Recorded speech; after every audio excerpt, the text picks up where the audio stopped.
Especial de prensa en Iquique Televisión. En esta oportunidad estamos con Claudia Galás, arquitecta especialista en gestión del riesgo de desastres. ¿Cómo estás, Claudia? Bienvenida.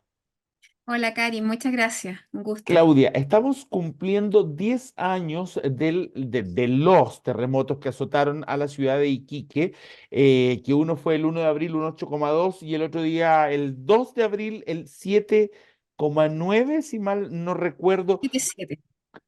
Cuéntanos de alguna manera cómo es el balance un poco que haces de ese momento en que nosotros también sabemos que tú estuviste en una parte importante del catastro, de la reconstrucción de la ciudad.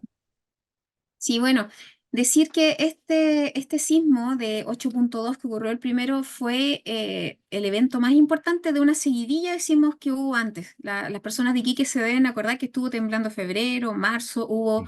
estaba revisando los datos, el Centro Sismológico, más de 15 eventos que se llaman eventos precursores. O sea, podía venir y cada uno iba siendo como mayor, pero como que no bajaban. Ujú. Hace 137 años que no había un sismo de esa magnitud, entonces era un sismo esperado. Sin embargo, no liberó toda la energía que se esperaba. Entonces, hace ya 137 años que no ocurría un evento de ese tipo de magnitud que se esperaba en el norte. Sin embargo, este sismo no liberó toda la energía que se Ya. esperaba. ¿Ya? Hay varias mediciones que se hacen. Todos normalmente conocemos esa escala de Richter, el impacto que tuvo, pero también hay una cosa que se llama la directividad, que es cuánto rompió. Y se esperaban 600 kilómetros de alcance, sin embargo, este sismo solo tuvo 200, así que ojo, no es el sismo más importante que, a pesar de que es el más importante de los 137 años, podría ocurrir uno mayor, porque se espera que todavía hay mucha energía acumulada en esa zona. ¿Cómo Eso, es el balance que haces justamente en tu especialidad, Claudia, que es el riesgo de desastre, la gestión del riesgo de desastres? ¿Cómo lo sentiste el desastre que sucedió a propósito del terremoto? Yo te he entrevistado en otras ocasiones y tú me has dicho que el desastre no es natural. El desastre es lo que pasa con los habitantes del lugar a claro. raíz de lo que sucede. ¿Cómo haces el balance de lo que pasó en Iquique? Primero dame el balance, a ver. Sí, bueno, recordemos que el 2014 habían pasado 4 años desde el gran terremoto que tuvimos nosotros en la zona Central. centro-sur del Ujú. país, el 8,8, pero que fue muy superficial, que tuvo un tsunami, fallecidos. Entonces, en esos 4 años había algo ya de aprendizaje, ¿ya? Sin embargo, ese evento que ocurrió el 1 de abril, ocurrió a un par de semanas de que asumiera un nuevo gobierno. Cuando yo hablo que hubo un desastre dentro del desastre, es porque justamente para que se genere un desastre tienen que darse ciertas condiciones. Primero hay una amenaza, que nosotros somos un país expuesto a sismos, ¿ya? Segundo, hay vulnerabilidad. Había muchas viviendas de autoconstrucción, viviendas que no tenían cumplimiento normativo, entonces fueron muy afectadas. Y por otro lado, nosotros podemos disminuir ese riesgo con resiliencia, con capacidad de evacuación, con entrenamiento, etcétera. En ese aspecto yo diría que estuvo bastante bien para la época. Funcionaron las alarmas de evacuación contra tsunami, se habían hecho ejercicios de evacuación, entonces la gente sabía evacuar. Sin embargo, hubo un caos Eso. tremendo con la Eso te iba a conectividad. decir, si estamos tan Sí. acostumbrados a los ejercicios, a estas evacuaciones, ¿por qué cuando Sí. pasa la gente no lo hace? Se arma un descontrol y todos gritan, pescan los autos. Da la sensación que no están en el fondo tan preparados como pareciera. Sí, sí, se habían hecho unos ejercicios antes, a propósito, después del 2010, en todas las ciudades costeras se instalaron estas alarmas y en Iquique ya estaban operando y se habían hecho ejercicios. Sin embargo, siempre se les dice a la gente, por ejemplo, evacúe sin auto. Todo el mundo quiere evacuar en auto porque llevan a la abuelita las cosas, la ropa, los remedios, los niños, y cómo vas a caminar con guagua. Entonces se hace como un poco iluso de parte de las autoridades el lograr que la gente evacúe sin auto. Y ¿Y cuando tú evacúas con auto, ocupas el espacio de 10, 20 personas caminando Claro. en un espacio.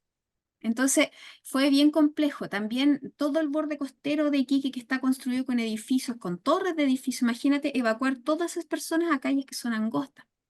¿ya? Y ni hablar de lo que pasó con Alto Hospicio, que en ese momento había solo una vía de acceso, quedó totalmente cortada la ruta por meses, fue súper compleja la conectividad. Y la conectividad tiene que ver con lo vial y también con las telecomunicaciones.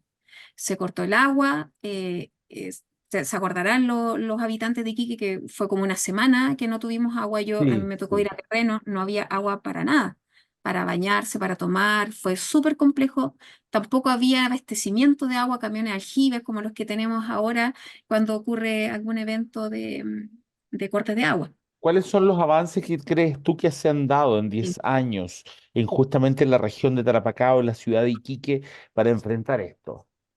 Mira, justamente a partir Ujú. de ese evento, el terremoto del 2014 y después un gran incendio que ocurrió en Valparaíso, 10 días después, el 12 de abril, Claro, creo que las autoridades tomaron conciencia de que este no era un tema que había que dejarlo solo a una respuesta reactiva. ¿Se acuerdan ustedes que en esa época existía la ONEMI, sí, Oficina Nacional de Emergencia? Hoy sí. en día existe el SENAPRED, el Servicio Nacional de Prevención y Respuesta ante Desastres. O sea, hay un tremendo avance respecto de lo que era tener una oficina reactiva, o sea, ocurría el evento, ya evacuamos y le entregamos frazada a la gente, a lo que es tener un servicio de prevención, en que hay COGRID, comités de gestión de riesgo de desastre, antes de que ocurran los eventos y después.